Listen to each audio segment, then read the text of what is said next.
विषय 2 राजा, किसान और नगर, आरंभिक राज्य और अर्थव्यवस्थाएं।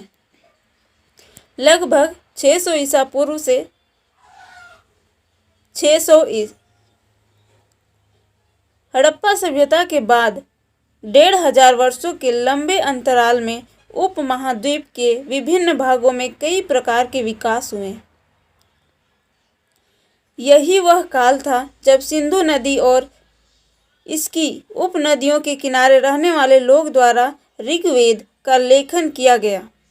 उत्तर भारत, दक्कन, पठार क्षेत्र और कर्नाटक जैसे उपमहाद्वीप के कई क्षेत्रों में कृषिक बस्तियां अस्तित्व में आई।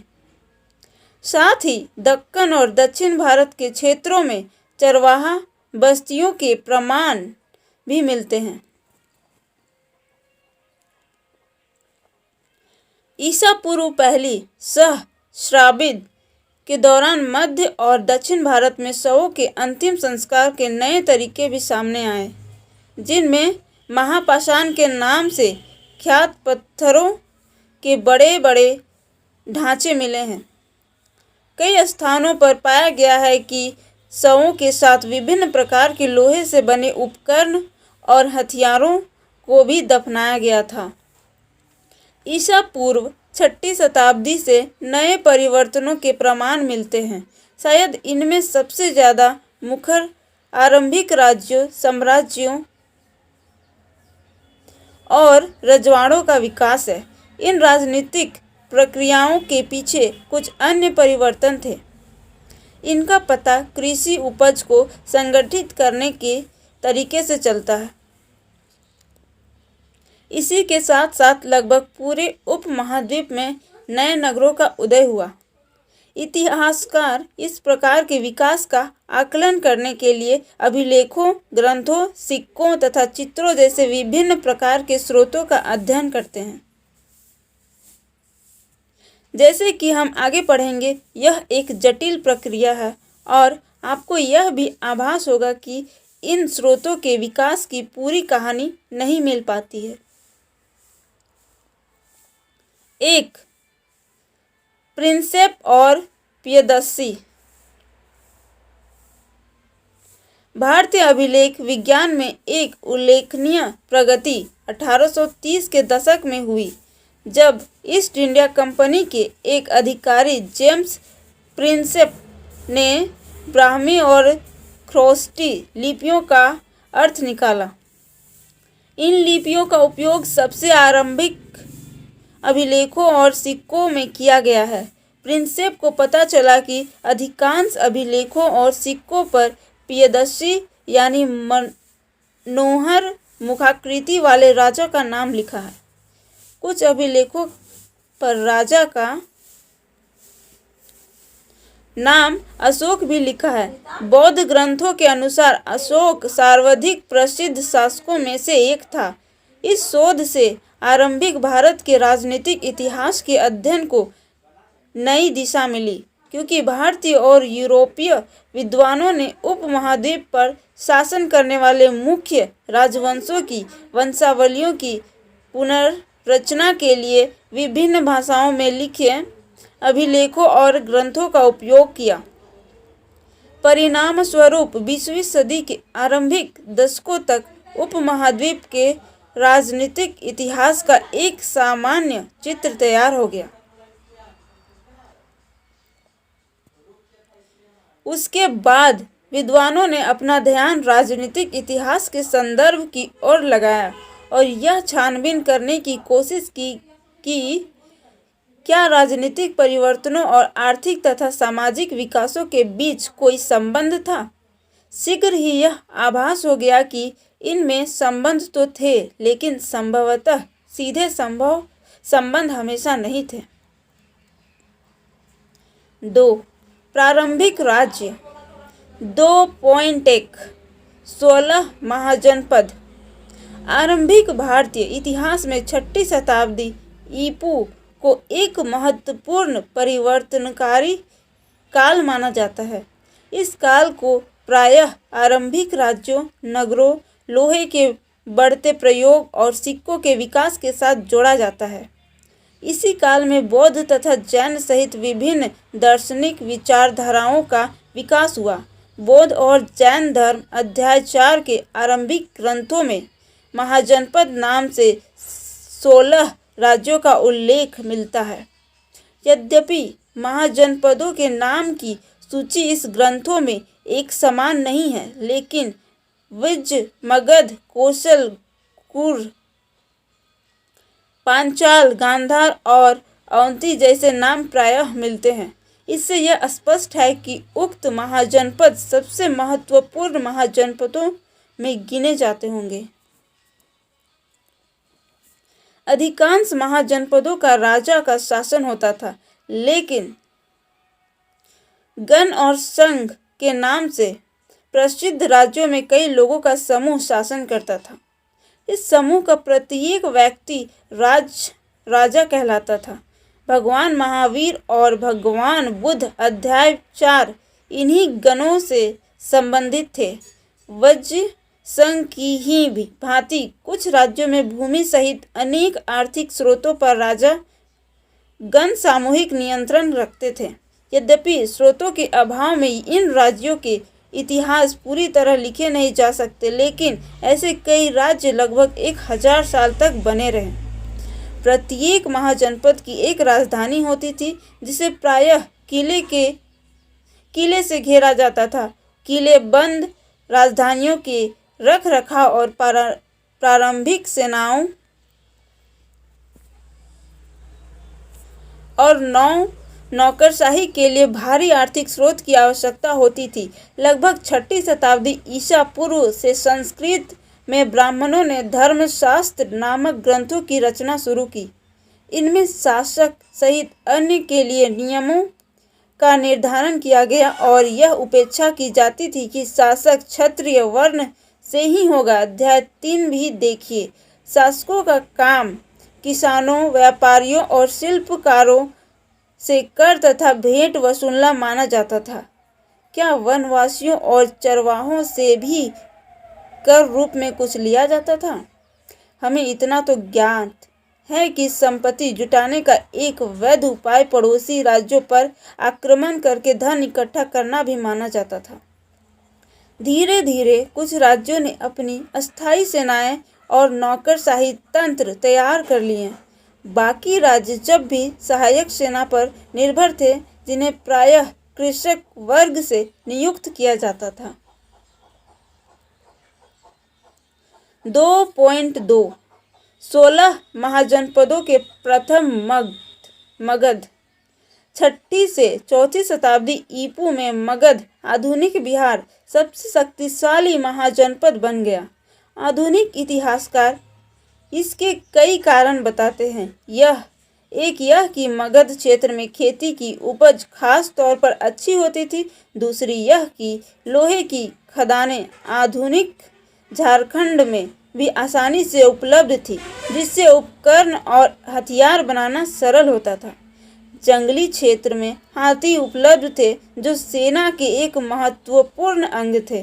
साथ ही गंगा और इसकी उपनदियां में आवागमन सस्ता व सुलभ होता था। लेकिन आरंभिक जैन और बौद्ध लेखकों ने मगध की महत्ता का कारण विभिन्न शासकों की नीतियों को बताया है। इन लेखकों के अनुसार बिंबिसार, अजातशत्रु और महापद्मनंदन जैसे प्रसिद्ध राजा अत्यंत महत्वाकांक्षी शासक थे और इनके मंत्री उनकी नीतियां लागू करते थे।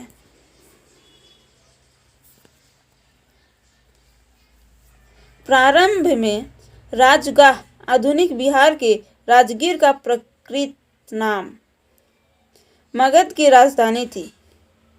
यह रोचक बात है कि इस शब्द का अर्थ राजाओं का घर। पहाड़ियों के बीच बसा राजगाह एक किलेबंद शहर था। बाद में 4ठी शताब्दी ईपू में पाटलिपुत्र को राजधानी बनाया गया, जिसे अब पटना कहा जाता है, जिसकी गंगा के रास्ते आवागमन के मार्ग पर महत्वपूर्ण अवस्थित थी।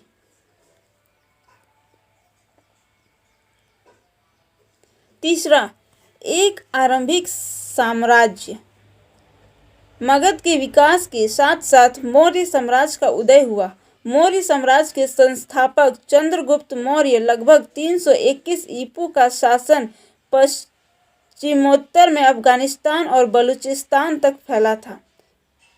उनके पौत्र अशोक ने, जिन्हें आरंभिक भारत का सर्वप्रसिद्ध शासक माना जा सकता है, कलिंग आधुनिक उड़ीसा पर विजय प्राप्त की। 3.1 मौर्य वंश के बारे में जानकारी प्राप्त करना। मौर्य साम्राज्य के इतिहास की रचना के लिए इतिहासकारों ने विभिन्न प्रकार के स्रोतों का उपयोग किया है। इनमें पुरातात्विक प्रमाण भी शामिल है, विशेषतः मूर्तिकला।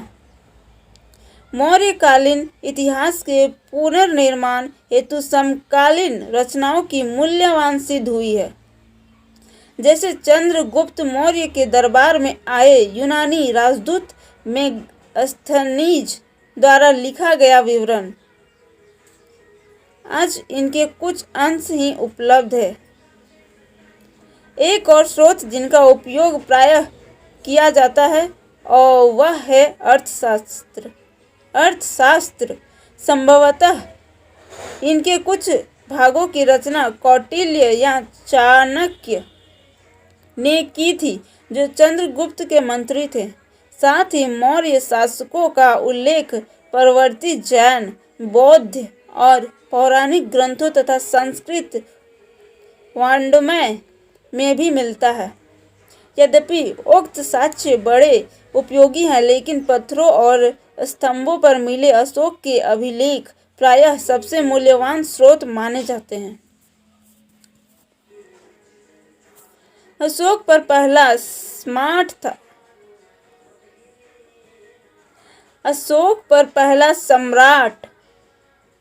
था।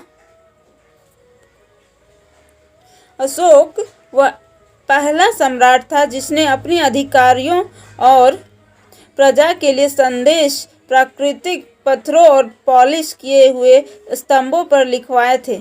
अशोक ने अपनी अभिलेखों के माध्यम से धर्म का प्रचार किया। इनमें बड़ों के प्रति आदर, सन्यासियों और ब्राह्मणों के प्रति उदारता, सेवकों और दासों के साथ उदार व्यवहार तथा दूसरे के धर्मों और परंपराओं का आदर शामिल है। 3.2 साम्राज्य का प्रशासन। मौर्य साम्राज्य के 5 प्रमुख राजनीतिक केंद्र थे। राजधानी पाटलिपुत्र और 4 प्रांतीय केंद्र तक्षशिला, उज्जैनी, तोसली और सुवर्णगिरी। इन सब का उल्लेख अशोक के अभिलेखों में किया गया है। यदि हम इन अभिलेखों का परीक्षण करें तो पता चलता है कि आधुनिक पाकिस्तान के पश्चिमोत्तर सीमांत प्रांत से लेकर आंध्र प्रदेश, उड़ीसा और उत्तराखंड तक हर स्थान पर एक जैसा संदेश उत्कीर्ण किए गए थे। क्या इनके विशाल साम्राज्य की प्रशासनिक व्यवस्था समान रही होगी? इतिहासकार अब इस निष्कर्ष पर पहुंचे हैं कि ऐसा संभव नहीं था।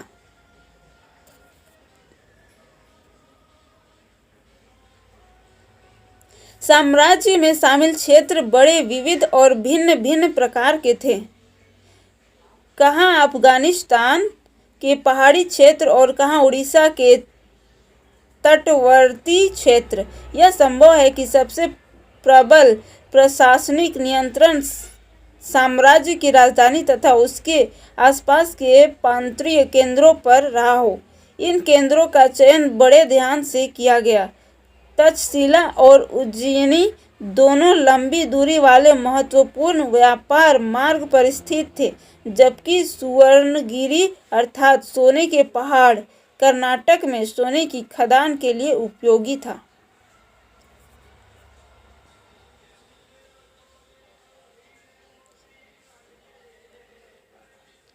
साम्राज्य के संचालन के लिए भूमि और नदियों दोनों मार्गों से आवागमन बना रहना अत्यंत आवश्यक था। राजधानी से प्रांतों तक जाने में कई सप्ताह या महीनों का समय लगता होगा। इसका अर्थ यह है कि यात्रियों के लिए खान पान की व्यवस्था और उनकी सुरक्षा की भी करनी पड़ती होगी। यह स्पष्ट प्रतीत होता है कि सेना सुरक्षा का एक प्रमुख माध्यम रही होगी।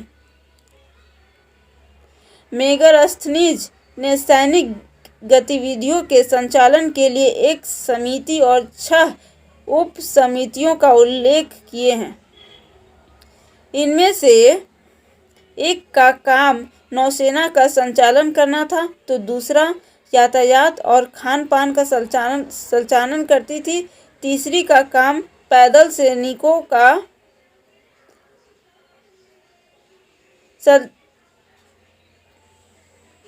संचालन, चौथी का अश्वारोहियों, पांचवी का रथारोहियों तथा छठी का काम हाथियों का संचालन करना था। दूसरी उपसमिति का दायित्व विभिन्न प्रकार का था। उपकरणों के ढोने के लिए बैलगाड़ियों की व्यवस्था, सैनिकों के लिए भोजन और जानवरों के लिए चारे की व्यवस्था करना तथा सैनिकों की देखभाल के लिए सेवकों और शिल्पकारों की नियुक्ति करना। अशोक ने अपने साम्राज्य को अखंड बनाए रखने का प्रयास किया। ऐसा उन्होंने धर्म के प्रचार द्वारा भी किया। जैसे कि हमने अभी ऊपर पढ़ा, धर्म के सिद्धांत बहुत ही साधारण और सार्वभौमिक थे। अशोक के अनुसार धर्म के माध्यम से लोगों का जीवन इस संसार में और इसके बाद के संसार में अच्छा रहेगा। धर्म के प्रचार के लिए धर्म महामत नाम से विशेष अधिकारियों की नियुक्ति की गई। 3.3 मौर्य साम्राज्य कितना महत्वपूर्ण था। 19वीं सदी में जब इतिहासकारों ने भारत के आरंभिक इतिहास की रचना करनी शुरू की, तो मौर्य साम्राज्य को इतिहास का एक प्रमुख काल माना गया। इस समय भारत ब्रिटिश साम्राज्य के अधीन एक औपनिवेशिक देश था। 19वीं और आरंभिक 20वीं सदी के भारतीय इतिहासकारों को प्राचीन भारत में एक ऐसा साम्राज्य की संभावना बहुत चुनौतीपूर्ण तथा उत्साहवर्धन लगी। साथ ही प्रस्तर मूर्तियों सहित मौर्यकालीन सभी पुरातत्व एक अद्भुत कला के प्रमाण थे, जो साम्राज्य की पहचान माने जाते थे। इतिहासकारों को लगा कि अभिलेखों पर लिखे संदेश अन्य शासकों के अभिलेखों से भिन्न हैं। इसमें उन्हें यह लगा कि अन्य राज्यों की उपेक्षा अशोक एक बहुत शक्तिशाली और परिश्रमी शासक थे। साथ ही वे बाद के उन राज्यों की उपेक्षा विनीत भी थे, जो अपने नाम के साथ बड़ी बड़ी उपाधियां जोड़ते थे। इसलिए इसमें कोई आश्चर्यजनक बात नहीं थी कि 20वीं सदी के राष्ट्रवादी नेताओं ने भी अशोक को प्रेरणा का स्रोत माना। फिर भी मौर्य साम्राज्य कितना महत्वपूर्ण था। यह साम्राज्य मात्र 150 साल तक ही चल पाया, जिससे उपमहाद्वीप के इस लंबे इतिहास में बहुत बड़ा काल नहीं माना जा सकता। इसके अतिरिक्त यदि आप मानचित्र 2 को देखें तो पता चलेगा कि मौर्य साम्राज्य उपमहाद्वीप के सभी क्षेत्रों में नहीं फैल पाया था। यहाँ तक कि साम्राज्य की सीमा के अंतर्गत भी नियंत्रण एक समान नहीं था। दूसरी शताब्दी ईपू आते आते उपमहाद्वीप के कई भागों में नए नए शासक और रजवाड़े स्थापित होने लगे। राजधर्म के नवीन सिद्धांत 4.1 दक्षिण के राजा और सरदार। उपमहाद्वीप के दक्कन और उससे दक्षिण के क्षेत्र में स्थित तमिलकम अर्थात तमिलनाडु एवं आंध्र प्रदेश और केरल के कुछ हिस्से में चोल, चेर और पांड्य जैसे सरदारियों का उदय हुआ। ये राज्य बहुत ही समृद्ध और स्थायी सिद्ध हुए। हमें इन राज्यों के बारे में विभिन्न प्रकार के स्रोतों से जानकारी मिलती है। उदाहरण के तौर पर प्राचीन तमिल संगम ग्रंथों में ऐसी कविताएं हैं जो सरदारों का विवरण देती है कि उन्होंने अपने स्रोतों का संकलन और वितरण किस प्रकार से किया। कई सरदार और राजा लंबी दूरी के व्यापार द्वारा राजस्व जुटाते थे। इनमें मध्य और पश्चिम भारत के क्षेत्रों पर शासन करने वाले सातवाहन लगभग द्वितीय शताब्दी ईपू से द्वितीय शताब्दी ई तक और उपमहाद्वीप के पश्चिमोत्तर और पश्चिम में शासन करने वाले मध्य एशियाई मूल के शक शासन शामिल थे। उनके सामाजिक उद्गम के बारे में अधिक जानकारी तो नहीं है, लेकिन जैसे कि हम सातवाहन शासकों के बारे में अध्याय 3 में पढ़ेंगे कि एक बार सत्ता में आने के बाद उन्होंने ऊंचे सामाजिक अस्तित्व का दावा कई प्रकार से किया। 4.2 दैविक राज। राजाओं के लिए उच्च स्थिति प्राप्त करने का एक साधन विभिन्न देवी देवताओं के साथ जुड़ना था। मध्य एशिया से लेकर पश्चिमोत्तर भारत तक शासन करने वाले कुषाण शासकों ने लगभग प्रथम शताब्दी ईपू से प्रथम शताब्दी ई तक इस उपाय का सबसे अच्छा उदाहरण प्रस्तुत किया। कुषाण इतिहास की रचना अभिलेखों और साहित्य परंपरा के माध्यम से की गई है।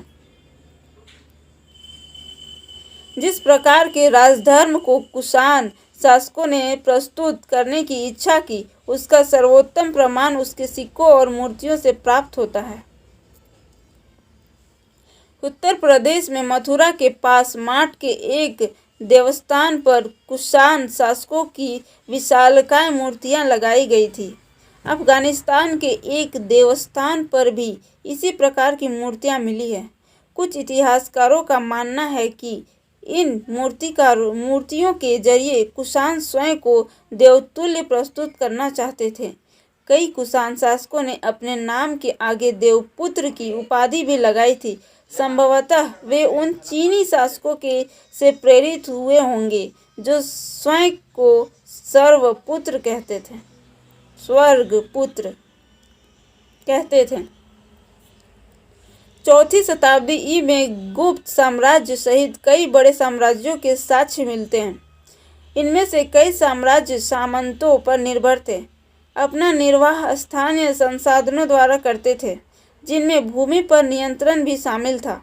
वे शासकों का आदर करते थे और उनकी सैनिक सहायता भी करते थे। जो सामंत शक्तिशाली होते थे वे राजा भी बन जाते थे, और जो राजा दुर्बल होते थे वे बड़े शासकों के अधीन हो जाते थे। गुप्त शासकों का इतिहास साहित्य, सिक्कों और अभिलेखों की सहायता से लिखा गया है। साथ ही कवियों द्वारा अपने राजा या स्वामी की प्रशंसा में लिखी प्रस्तुतियां भी उपयोगी रही है। यद्यपि इतिहासकार इन रचनाओं के आधार पर ऐतिहासिक तथ्य निकालने का प्रायः प्रयास करते हैं, लेकिन उनके रचयिता तथ्यात्मक विवरण की उपेक्षा उन्हें काव्यात्मक ग्रंथ मानते थे। उदाहरण के तौर पर इलाहाबाद स्तंभ अभिलेख के नाम से प्रसिद्ध प्रयाग प्रस्ती की रचना हरिसेन को, जो स्वयं गुप्त सम्राटों के संभवतः सबसे शक्तिशाली सम्राट समुद्रगुप्त के राजकवि थे, ने संस्कृत में की थी।